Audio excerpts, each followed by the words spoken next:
μεγάλη χαρά βρίσκομαι σήμερα στη Θεσσαλονίκη, μια πόλη όπου έχω και μια προσωπική σχέση, αν και δεν έχω καταγωγή από εδώ, διότι ήρθα εδώ πρωτοετής φοιτητής 17,5 χρονών και έκατσα για ένα χρόνο, οπότε έχω και βιώματα από την πόλη. Και έχουμε έρθει για να κάνουμε μια πρώτη συνάντηση γνωριμίας με τους δημοσιογράφους της πόλης στα πλαίσια της επιλογής που έχουμε κάνει, μιας εξωστρέφειας, να μπορέσουμε να αφουγκραστούμε τα προβλήματα της Θεσσαλονίκης. Αυτό θα το κάνουμε και στην υπόλοιπη Ελλάδα και να μπορέσουμε να έχουμε μια σχέση ώστε να αναδεικνύουμε τα ζητήματα της πόλης, τα ζητήματα της υπόλοιπης περιφέρειας στο μέλλον. Εμείς πιστεύουμε πάρα πολύ στην ισχυρή περιφερειακή ανάπτυξη, στην αξιοποίηση των συγκριτικών πλεονεκτημάτων όπου έχει η ελληνική περιφέρεια, αλλά και στο πώς μπορούμε, ειδικά μια πόλη όπως είναι η Θεσσαλονίκη, με μια πολύ μεγάλη πολιτισμική σημασία, με μια πολύ μεγάλη αναπτυξιακή και οικονομική σημασία, να έχει την θέση που της αναλογεί στην αυριανή, στη μελλοντική πορεία της χώρας. Εμείς θέλουμε μια άλλη κατεύθυνση για τη χώρα, μια άλλη κατεύθυνση για την κοινωνία, θέλουμε και μια άλλη κατεύθυνση όμως για τη Θεσσαλονίκη. Να μπορεί να είναι μια πόλη που θα είναι στο επίκεντρο μια πραγματική, ένας μητροπολιτικός πυρήνας και πολιτισμού και ανάπτυξης. Δεν μας ένα σχόλιο για τις ανακοινώσεις του Πρωθυπουργού στο Υπουργικό Συμβούλιο νωρίτερα. Κοιτάξτε, αναφέρθηκε στο ότι θα είναι μια χρονιά πάρα πολύ δύσκολη.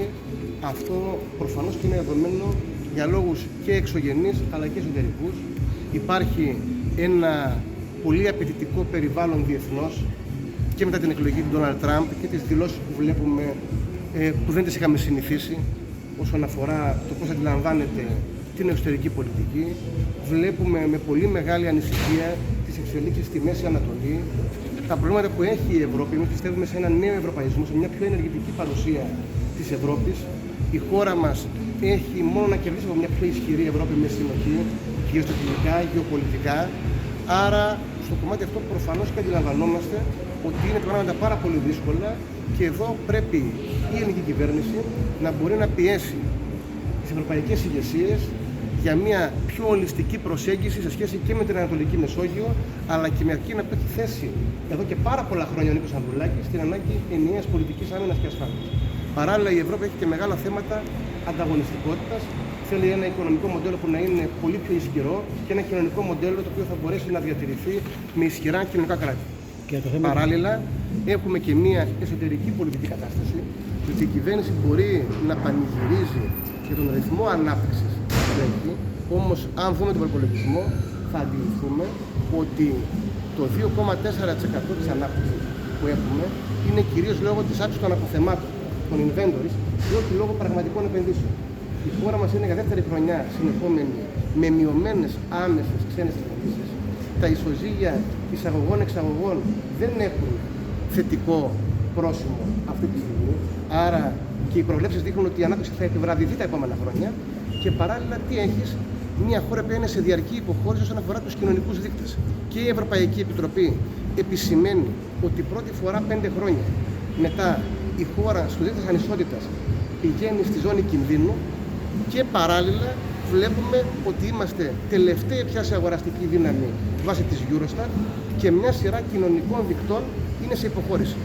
Η ίδια η Τράπεζα της Ελλάδος στην έκθεσή της διαπιστώνει ότι μειώθηκε το 2024 2,3% το διαθέσιμο εισόδημα λόγω πληθωρισμού, αύξηση στεγαστικού κόστους και ακρίβειας, και όλα αυτά διαμορφώνουν ένα μείγμα το οποίο είναι και για την οικονομία και για την κοινωνία επικίνδυνο. Για εμάς ο στόχος είναι η πολιτική αλλαγή στη χώρα, για να γίνει πράξη αυτή η πολιτική αλλαγή και να μην συνεχίσει η χώρα να χάνει ευκαιρίες, να μην συνεχίσει η κοινωνική πλειοψηφία να βλέπει οι ανισότητες να διευρύνονται.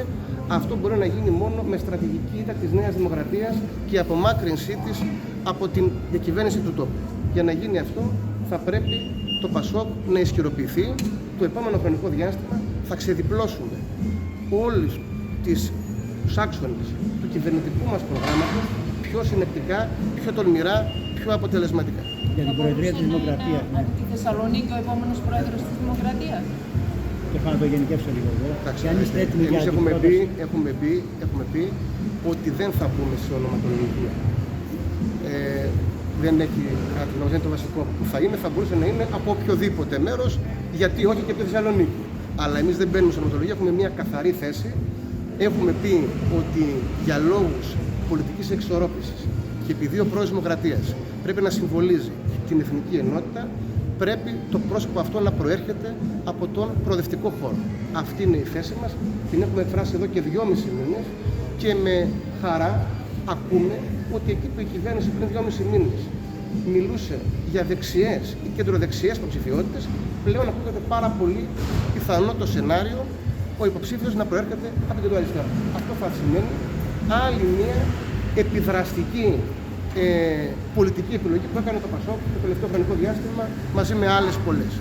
Είπαμε επίσης ότι επειδή η κυρία Σακελαροπούλου ήταν μια προσωπική επιλογή του Πρωθυπουργού, θα πρέπει να αιτιολογήσει σε περίπτωση που δεν προτείνει την ανανέωση της θητείας της για ποιο λόγο δεν το κάνει αυτό.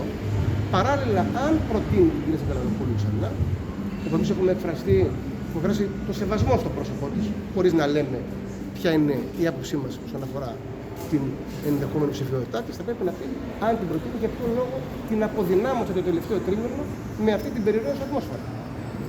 Στην λίστα των επαφών σας. Αν δεν σας ικανοποιήσει η πρόταση του Πρωθυπουργού, Εμείς έχουμε πει ότι ο θεσμός του Προέδρου ή της Προέδρου είναι ένας κατεξοχήν συνενετικός θεσμός. Ακριβώς για τους λόγους που εξήγησα πριν. Ότι πρέπει να συμβολίζει την εθνική ενότητα. Αυτός είναι ο ρόλος του. Αν η επιλογή που έρθει είναι μια επιλογή η οποία δεν έχει τα χαρακτηριστικά τα οποία έχουμε θέσει και είναι μια στενή, κομματική, κεντροδεξιά επιλογή απλά για να λύσει η κυβέρνηση τα δικά της εσωκομματικά αδιέξοδα, προφανώς δεν θα συνενέσουμε και θα έχουμε μια άλλη πρόταση. Στην ατζέντα των επαφών σας βρίσκονται και οι λεγόμενοι ανεξάρτητοι του Βορρά. Εντάξει, δεν θα μπω στη διαδικασία αυτή. Εμείς έχουμε κάνει ένα κάλεσμα και έχουμε πει ότι κάθε πολίτης που συμφωνεί με το πολιτικό μας σχέδιο είναι ευπρόσδεκτος να συζητήσουμε. Με πολιτική συμφωνία, όχι με παρασκηνιακές διαβουλεύσεις. Ωραία, ευχαριστούμε πάρα πολύ.